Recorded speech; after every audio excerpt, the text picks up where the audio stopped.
years 2012, 2013, I had the privilege of being able to work with a program called the Willie Ross Foundation, and in order to equip me to work better at that program with about 50 clients, level 4 autistic adults, I went through a training program called ProACT, and this is assault crisis training. I want to let you guys know that it is the difference between life and death, the difference between managing an injury your entire life or being safe. I'm not being too traumatic. Within less than a year, I experienced both of these things working at this place. So it's important that you pay attention.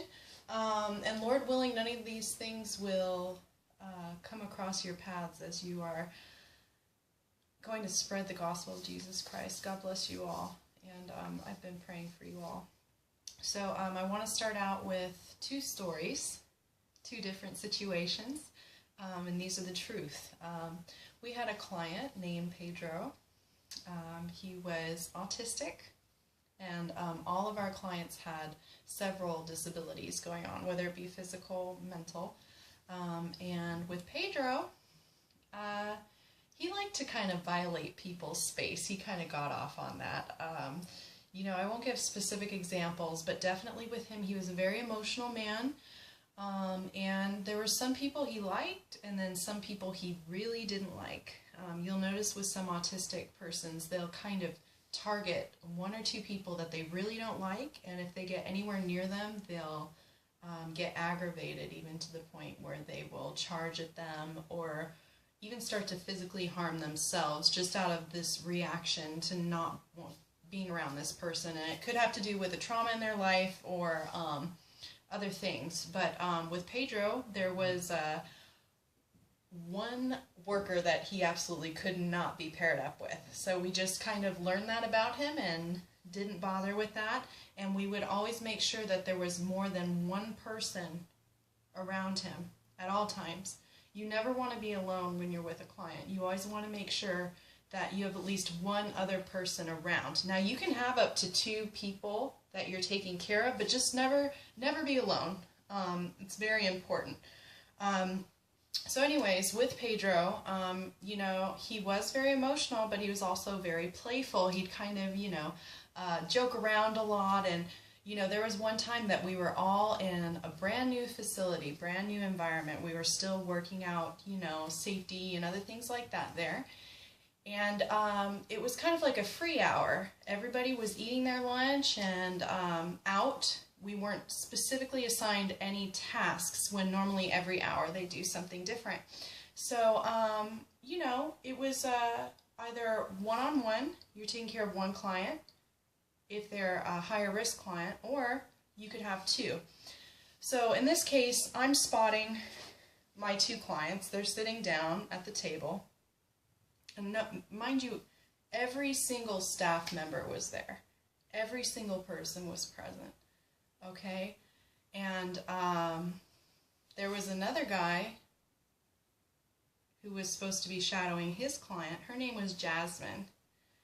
Jasmine was a very beautiful individual. She did have to wear a helmet. She was very fragile, very, very fragile. She had this behavior where she really liked to throw up a bag in the air, like a grocery bag, and just kind of giggle as it would fall down. Like, that's all she would do all day, every day. That's what made her happy. So she's, you know, kind of in her own little world. She didn't really have aggressive behavior, sometimes scratching. But, you know, one of the supervisors just kind of started talking with one of the other people working there. And, you know, she's such a low-risk client and kind of does her own thing that you kind of get used to the norm. And you never want to do that. You always want to be on guard. You always want to have eye contact with your client. You always want to be prepared for anything. It's usually when you have your guard down that things happen. So he's talking with somebody else, and then with Pedro, the guy I mentioned earlier, he was kind of playing around. So he had violated somebody's boundaries in a physical way, and because he can be kind of fun to play around with or whatever, one of the other staff members starts to run after him like, oh, I'm going to get you, you know, and that's fine to create relationships. But what ended up happening is, you know, Pedro, who is kind of a heavier set guy, as he's running around the corner of this pillar, okay, he's running like this, and all of a sudden he kind of falls over, okay, he loses his footing. And what ends up happening is, as he's going around that corner, Jasmine is walking down the hall, just focusing on her bag. And what Pedro ends up doing accidentally is, as he loses his footing, ends up going like this, and all of his weight went onto Jasmine. And right then and there, in front of everybody, her neck cracked. Okay? And she ended up dying that day. And it was very hard for the entire program. And I'll let you know something. As a Christian, it affected me. I went to my grandma's church. I'm like, you know, if she's not able to understand the gospel, if it's being told to her, you know, was she saved? You know, like, and it bothered me so much. Like, what's the Lord gonna do with her salvation, her soul? You know, this was a horrible thing that happened. You know, and after seeking counsel through several churches, they let me know it's kind of similar to what happens with an aborted child. You know, the Lord has mercy on whom he's going to have mercy. You know, he would have known their heart if they had been developed in a certain way where they could have received the gospel. So Jesus knew that if Jasmine was created with a perfect body and the perfect ability to be able to comprehend the gospel, whether or not she would have accepted Jesus Christ as her Lord and Savior or not. So really, I'll find out when I'm in heaven, and I'm at peace with that. But because one person decided to kind of play around with their client when there's no running allowed in the facility, okay, and another guy just was talking with somebody else, pretty low-risk client, she was an easy person to take care of. You know, if you had her that day, you felt like you were cool, you were set. And it affected their entire family, okay? She didn't just die. All of her family members weren't able to say goodbye to her. And that's just a horrible thing. So I would just charge all of you to take your jobs very seriously. That could have easily just happened with 2 kids even, you know? What ended up happening? Some guy was running, lost his footing, another girl's a little bit more fragile, and it just hit her just right at the right or wrong angle, you know? So just, with that in mind, I'd like to let you guys know a little bit more about ProACT, okay? It is important. It is very important. Even if you feel you're strong, you've got to be aware. You've got to be ready to put a body in between another body, because you're there to protect. You're there to intercede for other people, to make sure that they do not harm themselves and that they do not harm others. That's the most important thing that we do. We get to be the heroes, you guys. So in that instance, you just got to pay attention and be ready, okay? And you also want to be within arm's distance of the client. You never want to be off somewhere or running after them. And it was very hard on the gentleman who was chasing after Pedro as well. It totally changed him and broke his heart, because we all loved both of them. And in the case of Pedro, because he is very emotional, whenever he'd ask, hey, where's Jasmine, we would just have to go, you know, she's not at the facility right now. You know, you want to be very sensitive with those things, because he may have ended up doing something to himself if he had heard the truth. And, you know, I kind of struggled with that for a while too. But anyways, I digress. Just think about that, okay? Think about that as I share with you just a couple of things that are really important about safety. So as I mentioned, you do not want to be alone. You always want one other staff member to be present, or things can happen. You never know what in the environment will trigger certain behaviors in the client. It could be a certain light flashing, or a certain sound at a really high pitch, or it could just be a certain person that they don't like. If they just so happen to have PTSD or some kind of a trauma, let's say if it's a female, anytime there's a certain male of a certain body type that gets near them, they start to run. You know that we have runners, you know, with the autistic community, and you've really got to know your client, know their behaviors, know what their tendencies are, what their triggers are, and you also, eye contact is so important. Using their names constantly is so important. Their name, eye contact, getting closer with them if it's safe. And you just want to build that relationship. You never want to overreact to things that they do, especially if they're doing it as an attention-seeking behavior. How you respond dictates whether or not their behavior will get more agitated or less agitated. So let's say somebody's hyperventilating or running or doing something where they're just not quite feeling okay. If you're okay and you have a calm voice and you're looking at them and smiling and just saying their name, they may even forget what was just going on. You can kind of try to snap them out of it. You know, sometimes I'd be like, hey, how's it going? You know, and all of a sudden they're like, whoa, it kind of snaps them out of it. You just kind of got to know the client. You may find that they are soothed by certain textures of objects. Oh man, I know several clients that just loved water. If you get a water bottle, you just kind of move it around and they would just kind of get really fixated on the movement of the water, or even playing with water, or playing with sand, certain things like that. But you want to be careful of pica behavior also. You know, eating inedible objects. You just do not know. You want to find out what their tendencies are. So it can be anything like a rock, okay? I had one client that loved to eat cigarette butts. They're all over the ground. So just as he's walking, I'm walking with him, and I'm doing the same exact thing he's doing. I'm scanning the ground. And right before, I'd see him kind of go like this, and I'm like, oh no, I got you, bro, I see it. And then I just put my foot down right over it and pick it up before he can get to it. You know, so knowing your client is so very important. I want to let you know something that happened a lot with one client of mine, Lisa. She's very cute. I was able to get through to her in some other levels that, you know, different people can engage different clients in different ways. So with her, her behavior was hair pulling, okay? So let's say I've got a ponytail right here. All of a sudden you're just talking with somebody, and then the person who's watching her ends up not concentrating or doing other stuff, because we had to cook and clean and do all these things, you guys, so it was easy to get distracted. And what ended up happening, if I'm just talking, having a conversation, all of a sudden, oh, okay. Hi, Lisa, how are you? Okay. And then what you want to do, if this is her hand, I'll immediately put my hand on top of her hand. And you don't want to try to pull her hand away, because what is that going to do? That's going to keep pulling on my hair. You keep it as close to your scalp as possible. You may even try to flatten their hand onto your head.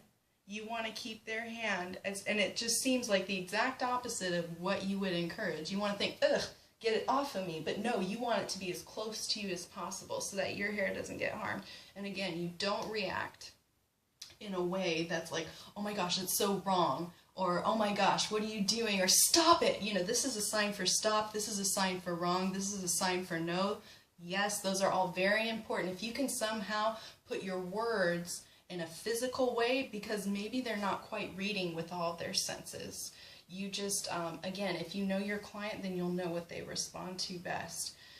This is bathroom. That's very important. I know that this is American Sign Language, but find out what their signs are. There are some signs that families will create called home signs. So for one gentleman, this was water, when actually this is water. Do you want to drink something? There are some things that just seem kind of basic, like swallow, you know, drink, whatever. You can just have fun with it, see what you can do. Well, maybe that's not the right thing, but this is sorry, please, thank you. Yeah, I use stop all the time. Stop is wonderful. But anyways, with her, you don't want to overreact. and you just kind of let her choose to stop. Pretend like you have all day, like it doesn't bother you. You might want to start a conversation, because that's the true desire of that behavior, is to get a reaction out of you. It's not because, I mean, I'm sure she likes the texture as well and other things, but one part of hair pulling is the fact that, oh, this is somewhat amusing because they're giving me a certain reaction. I don't think they really like get off on you being in pain, but there's something about it. It creates some kind of drama or some kind of entertainment for them, so you just don't give them that. Now, there are other times where you are going to be harmed, or someone's going to attempt to harm you, and they're not cool. Okay, it's not like a regular behavior that they do. They're freaking out. In that instance, it's just completely different. Okay, so let's say somebody is charging at me. You want to do something that's very basic, very primitive, something that will kind of bring them back to something to focus. So you can count loudly, 1, 2. You count all the way up to 10. Loudly, slowly, give them a tempo to go at. So if their thoughts are like 1, 2, 3, 4, 5, 6, 7, you go 1, 2. Give them a new rhythm. Calm them down. I don't know if you guys will have clients this intense, and I'm not going to show you this, but if you do put somebody on the floor, sometimes just breathing with them or saying the word breathe over and over again, slowly, they'll eventually remember to breathe. A great tool you can use, not related to restraining them on the floor, is putting them in a corner. Okay, a lot of times when there is going to be an episode, it's due to overstimulation. Lots of sounds, lots of movements, seeing a certain person. The best thing to do, get them in a corner. Then all of a sudden, all they're seeing is white or black. It calms them down, putting them in the corner. And there's nothing wrong with firm pressure or physical touch. Of course, you're not going to bruise them, but that almost can make them feel secure. Like there's something there. There's something that's in control, because right now their mind is shooting off lots of different chemical signs, and they're just thinking lots of things. So a physical touch, a physical firmness is okay. And sometimes you counting or you saying their name is going to aggravate them. It just kind of depends on if they're in a heightened state or if they're just kind of doing one of their more normal behaviors. So similar to with hair pulling, you've got scratching, okay? Immediately, you want to just, get away from me. No, that's the worst thing, because what's going to happen? It's going to get all over you. So you just want to hold the hand there. You hold the hand there, and it's going to hurt, and it's going to be hard to not react. It's okay to cry, but you're not supposed to shriek out your eyes. You can't, you have to try to control your fear, okay? So, you hold the hand there, flatten it. Maybe start counting. Maybe you yourself can start breathing in and out slowly. Maybe you can try to use their name in a slow, calm voice. You just want to get them back to a baseline where things are just a little bit more calm. You know, I had one client, she got overstimulated in a grocery store, and it was my fault because I went with her alone. I took her to the bathroom. She didn't need to go to the bathroom. She kept saying she wanted to go to the bathroom, but she got one up on me. All she wanted to do was go in there to get the food. She's very smart. She was very, very smart. So what ended up happening is there was somebody kind of holding out a tray for cheese. Oh my gosh. So I was like, okay, you can have one. When I tried to redirect her that we needed to go, or, okay, just one more, right? I allowed her to take 1 or 2 more just because it, oh man, must have been some good cheese, because she took that whole tray. She started to kind of freak out, and she went like this and ate all of it. I'm like, oh no, she's escalated. We got to get out of here right now. And it's very embarrassing, by the way. You've got to focus on your client and not the people staring at you, because that'll happen. what ended up happening, when I tried to restrain her and direct her out, the thought in my mind was, oh my gosh, I don't want to bruise her. Dude, she's really, that was the wrong thing. Okay, yes, you don't want to hurt the client, but when they can hurt other people and themselves, you need to be able to control the client. So I ended up getting a very large bruise, very large, on my arm because she bit me. Because I wanted to be kind of gentle with her and not hold her arms back and direct her out. She was strong, and I allowed her to be stronger than me, and she bit my entire arm. And what ended up happening was the store manager, who's maybe used to doing other things, was able to restrain her and direct her out, and I was just crying. It was really hard. Actually, the automatic doors for the grocery store, she ended up ripping it out of its track. She took the entire track out, so that was just a really important lesson to never be alone, because her desire was food, and I thought she needed to use the restroom. And then when I denied her that food, the amount that she had wanted, she ended up having an episode. And, you know, thank the Lord, one of the other people from my program ended up coming in for a completely different reason. It was a completely different bus. You know, he was an angel that day. I mean, let him know, you know, the Lord sent you to help me. As soon as she saw him, right, she's freaking out, tearing stuff. He just went, "Hi, Nikki." All of a sudden she's like, and then she started to say the things that she'll normally say, things to soothe herself, you know, just certain kinds of babbling, and all of a sudden, total switch. It's like nothing even happened. Everyone's looking around in horror, my arm's all bloody, and she's just like, it's like nothing happened. And then what I did end up doing is kind of getting back on the horse that day.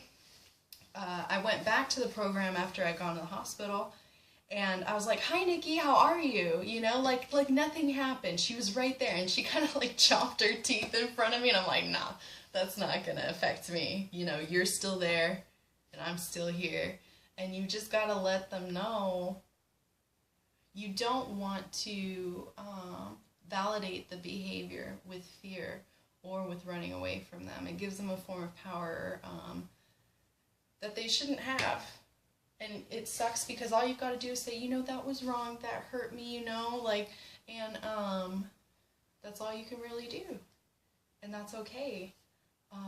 Because we were blessed to be given certain senses that were arranged in a certain way. And some people haven't had that. So we've got to help them because we have been called to serve this community. So it's one of the risks that you take. Another thing that I want to tell you guys, another story. With a newer client, we were trying to establish what his behaviors were and weren't. We didn't really know his triggers. So we were at a ranch. We did do equestrian therapy, so with horses and animals. So we were at a ranch, and we were all eating, and there was a table, okay? And he's had this behavior of going like this on tables to the point where he'd snap them in half. His name was Cameron, and I knew I was going to be assigned to him that day, so I asked the supervisor, the behaviorist there, before I went out with him, "Hey, when he does this, what should I do?" He goes like this and breaks it. You're not supposed to tell him to stop. You're not supposed to try to distract him. He said, "Why don't you just remove the table?" So while he's going like this, you just pull the table away from him where he's no longer able to stomp on anything or pound on anything. So I did what my supervisor told me, okay, and I did have 2 other staff members around, but I did another thing that was wrong. This is a lesson I will never forget for the rest of my life. When I took the table away, he got so agitated that he shoved the table away even further and started to charge after me. Now this is a young man. He's very strong. He can break tables. And I got scared. I turned around and started to go like this, but then there was a tree in front of me, and he got me good. He went like this, right on my back. And I feel pain there every day since then. And that must have been 6 years ago. I did have back surgery. They found this fluid-filled sac in my spinal cord right next to the area where he hit me. And I had to go through lots of different kinds of therapy to kind of tone the pain down. I didn't do the whole painkiller thing. But it actually ended up being a really good thing because I ended up getting into weightlifting and all that, and now I like barely feel it, but sometimes I'll get this really big stabbing pain. But it's a lesson I learned: never turn your back on a client, ever. Ever, ever, ever, ever, ever. Even if things are cool, don't do it. Okay? So what you're supposed to do, they're charging at you, and this will happen a lot, you're supposed to put your hands out and go in a